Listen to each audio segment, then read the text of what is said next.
As a student or faculty member at the University of West Georgia, think about how many times you walk through campus and see students wearing Greek letters, athletic gear, or other type of apparel that represents the organization that they're a part of.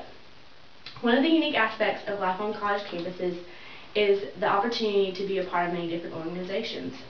But what you may not know is that many of these organizations are very selective in the members that they allow to join.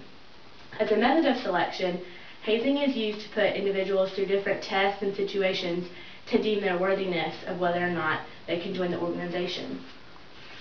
According to Sports Research Quarterly, hazing is defined as any activity expected of someone joining a group that is humiliating, degrading, abusive, or endangers, regardless of the person's willingness to participate. It is meant to be embarrassing, painful, disgusting, and very challenging. Many recognized organizations like the military and different sports teams also engage in different forms of hazing. For example, in the National Football League, many of the veteran players will subject the rookie players to things such as taking ice baths, shaving their heads, and even tying them to goalposts. However, college fraternities show the most prevalent and dangerous forms of hazing. Alcohol use and abuse is the most common form of hazing in the United States on college campuses today. Recall the many male students you see walking through campus wearing Greek letters or ones that you know are a part of a Greek organization. Statistics show that these people were more than likely subject to some form of hazing. Without question, college fraternities' most common form of hazing is through the use of alcohol. But what people may not realize is how dangerous and even lethal this combination can be. Since 1975, there has been at least one death every year as a result of the combination of hazing and alcohol. In 2004, at the University of Colorado, Gordy Bailey, an 18-year-old freshman student, died as a result of alcohol and hazing.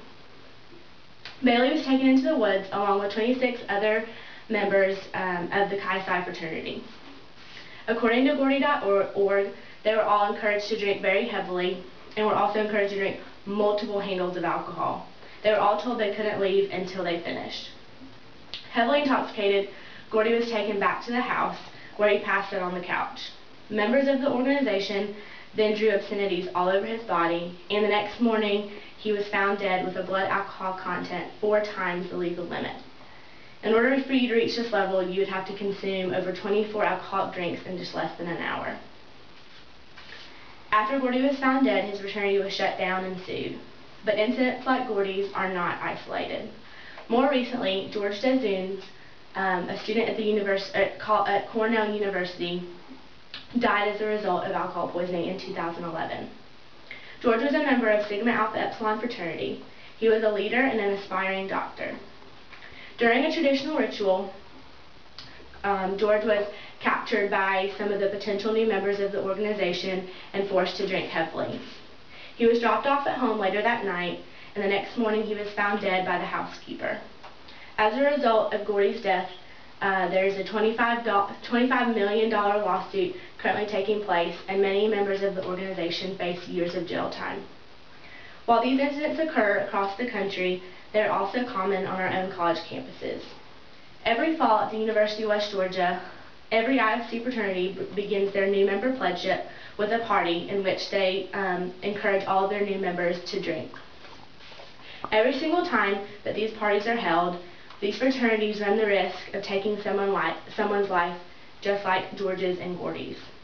Despite the many efforts, alcohol-influenced hazing continues to be prevalent among college campuses in the United States. According to a study done by Cornell University, hazing through alcohol abuse continues for 2 reasons. One is through the consumption of the current members. The study reports that the current members continue the hazing traditions so that the potential new members experience the same rites of passage as they did when they were going through. It also reduces the guilt that many of them feel by subjecting people to physical discomfort and pain. The other reason is that the consumption of alcohol by the new members has certain effects for the hazing process. The consumption of alcohol lowers the inhibitions, and so the new members are less aware of their surroundings and they're more likely to engage in risky behaviors. While under the influence, new members become more reliant on the older members for guidance, which makes them more susceptible to actions that they wouldn't normally participate in. The dangers of alcohol through hazing are significant. You can pass out, get sick, and like our example shown, even die if you're exposed to too much alcohol. The outcome of combining hazing and alcohol has resulted in millions of dollars in lawsuits, embarrassments, and even deaths. As a result of these deaths, many hazing hotlines have been established where callers can anonymously report hazing incidents, and many college campuses are establishing new member education programs that educate potential members of organizations of the dangers of hazing and alcohol abuse. I hope that this information has provided a little more insight about the dangers and prevalence of alcohol use in hazing among fraternities across college campuses in the United States.